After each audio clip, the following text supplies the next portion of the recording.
This vehicle was the heaviest American tank developed in World War II.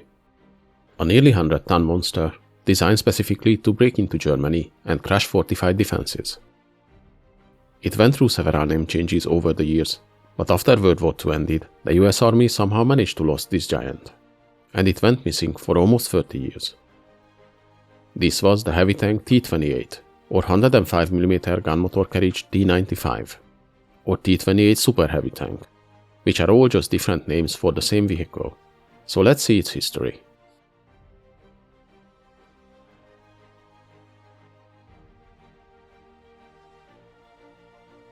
There's no argument that during World War II, the German engineers were the ones who came up with the biggest and heaviest tanks, each one of them more powerful, heavier, and better armored than the one before. Most people know the mighty Tiger tanks, the King Tigers, the tank destroyer variants, the Jagdtiger and Ferdinand, or the biggest and last of the German tanks, the Panzerkampfwagen 8, the Maus. But experiments with heavy tanks were carried out on the Allied side as well, though many of those not actually entered service. The British built many different types, like the Matilda and Churchill tanks, and later the Totos heavy assault vehicle. And on the other side of the Atlantic, the US Army also experimented with different heavy tanks, like the T1 heavy tank project, which was started after the outbreak of the war, or the T14 model, which was actually developed as a joint venture between the British and the Americans, as a candidate to replace the Churchill tanks. But in the end, it was not put into service. But what led to the design of such an unusual, extremely armored vehicle as the T28 Superheavy tank? Well, the general use for the heavy tanks was usually as infantry support and to assault fortified positions and bunkers, where their heavy armor protected them from enemy fire until they got close enough to use their weaponry against the fortifications. During 1943, as the Allied commanders were planning for the assault on Western Europe, some officers brought up serious concerns about how the Allied troops will breach the so-called West Wall of Germany, the heavily fortified Siegfried Line, which ran from the Swiss border up to the shores of the North Sea. The Ordnance Department, more specifically General Gladion M. Barnes, proposed the development of a very heavily armored vehicle, specifically designed to breach those defenses. This was the so-called AT, or Assault Tank Project. The proposed plans included the use of the 105mm T4 anti-aircraft high-velocity gun, 8 to 10 inches thick frontal armor, and the electric drivetrain developed for the T1 heavy tank series. Barnes also proposed to develop and build 25 of these new heavy tanks in the next 8 to 12 months, to make them available by next year when operations in Europe would commence. Such a tight schedule, of course, was unrealistic, and in March 1944, the Army Ground Forces suggested to order only 3 pilot models for testing. They also requested the originally planned electric drive to be replaced with a conventional mechanical unit. Barnes didn't like the drastic reduction of the units built, and in a letter asked the officials to reconsider the final numbers. As a compromise, in March 1944, the Army Ground Forces agreed to raise the number to 5 units ordered of this new vehicle, now designated Heavy Tank T28. This might be a good time to clear up the confusion around the naming, given the numerous misconceptions about this vehicle, thanks to different video games displaying the type. The T28 and T95 are the same vehicle. The T28 is not the earlier version of the T95, nor is it the vehicle with only 2 sets of tracks. And finally, this vehicle was not a tank destroyer. As we mentioned, the original naming of the vehicle was Heavy Tank T28. But in February 1945, the Chief of Ordnance argued that because it did not carry its main gun in a rotating turret, this vehicle was not a tank, and requested a name change to 105mm gun motor carriage T95. The new designation was approved a month later, in March 1945.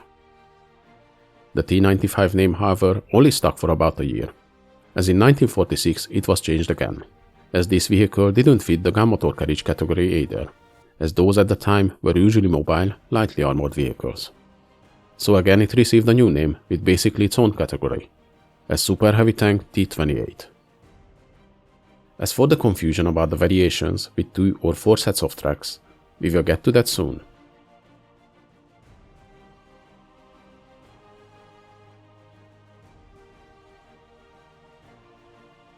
The T28 design itself, as it slowly took form, was planned to be a low-silhouette turretless vehicle, with the gun mounted in the front with a range of elevation from -5 to +10 degrees and traversed 10 degrees horizontally. The planned armor thickness on the front of the tank was 10 inches, but that actually changed many times before the first unit was finished. Finding a place to manufacture such a massive vehicle was not an easy task itself, but finally the Pacific Car and Foundry Company agreed to build the 5 pilot vehicles in July 1944.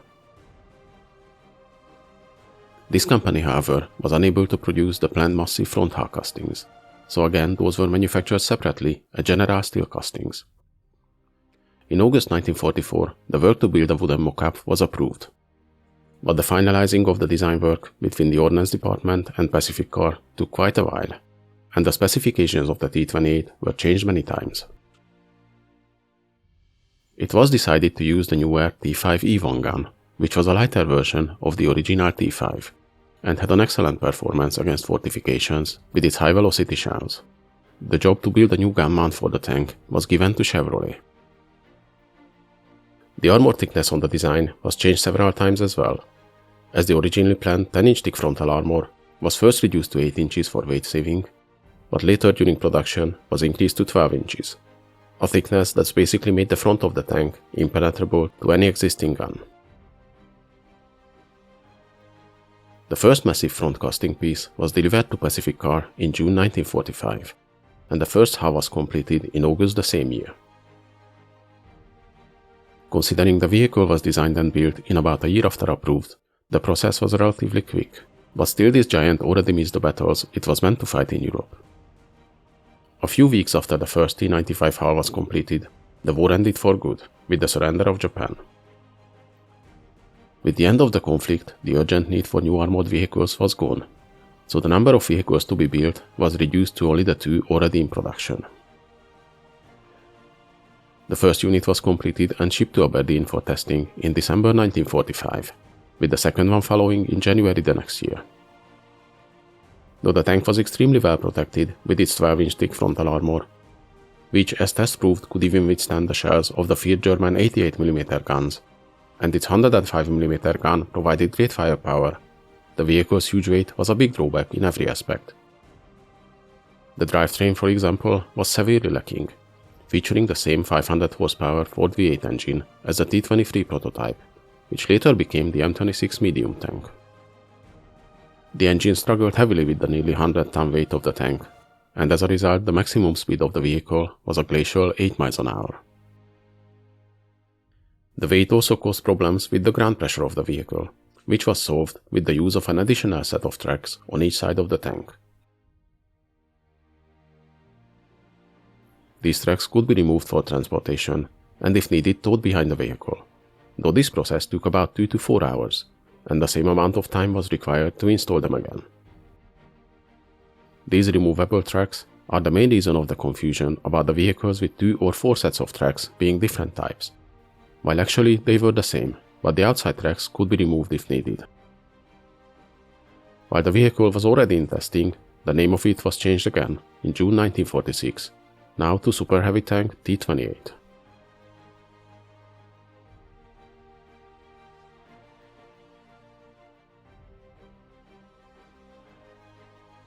The T28 was 36 feet 6 inches long and 14 feet 10 inches wide. The vehicle weighed 95 tons in its final form, thanks to its massive armor plates, which were 12 inches thick on the front upper plate, 11.5 inches on the gun mantlet, 8.5 inches on the front sides, and only 5.5 inch thickness on the front lower plate. It featured 2.5 inch thick armor plates on the upper side of the hull, angled at 57.5 degrees, and 2 inch thick plates on the lower part of the side. The massive outside track assemblies themselves were protected by 4 inch thick armor plates on the side and 3 inch thick plates on the front. Let's just think about this for a second. Even the armor over the tracks was the same thickness as the frontal armor of the Tiger tank. The vehicle was powered by a 500 horsepower Ford V8 engine, and it had a maximum speed of 8 miles an hour. It had a fuel capacity of 400 gallons, which gave the tank an estimated range of about 100 miles. The main armament was the 105mm T5E1 gun, and the only secondary armament was a 50 caliber machine gun installed on the commander's cupola.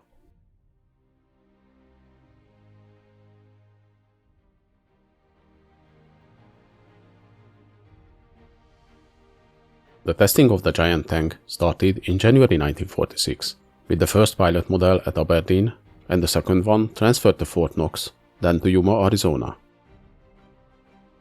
During the automotive testing, only minor faults were discovered, as the tank mostly used already proven parts. However, the very underpowered drivetrain was a constant issue for reliability. In total, 541 miles were run during testing, though considering the vehicle's extremely slow speed, this took quite a while to accumulate. The performance of the 105mm gun was also very good, and during the testing it was found to be a highly effective weapon, and it was recommended to be used in future armored vehicles. The second pilot vehicle was mainly used for testing floating bridges and other equipment in Arizona, but in 1947 it suffered a catastrophic engine fire, and the vehicle couldn't be saved, and in the end it was decided to scrap the tank. After the testing of the first pilot vehicle finished at Aberdeen, the final report stated the mobility and reliability of the vehicle was unsatisfactory. But in contrast, the 105mm gun made a good impression. In October 1947, the same month this report was submitted, the first example of a new breed of heavy tank, the T29 model, was already delivered, and this was the last nail in the coffin of the T28. This new vehicle was much more mobile and featured the same 105mm gun in a fully revolving turret, offering a much more reliable and practical package. The Super Heavy tank project was officially terminated in August 1949, but the pilot vehicle stayed at Aberdeen and it was used for various load tests, making good use of its enormous weight.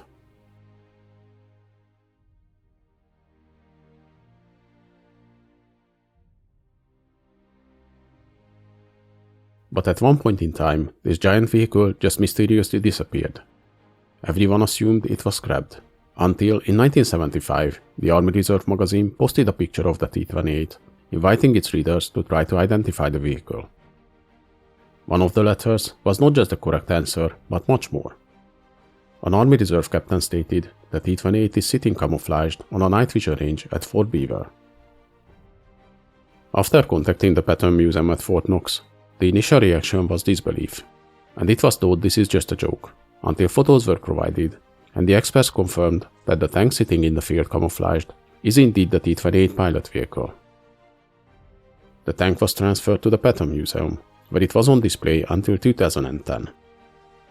After that it was transferred to Fort Benning, and it's on display there ever since, at the Armor Heritage Training Support Facility.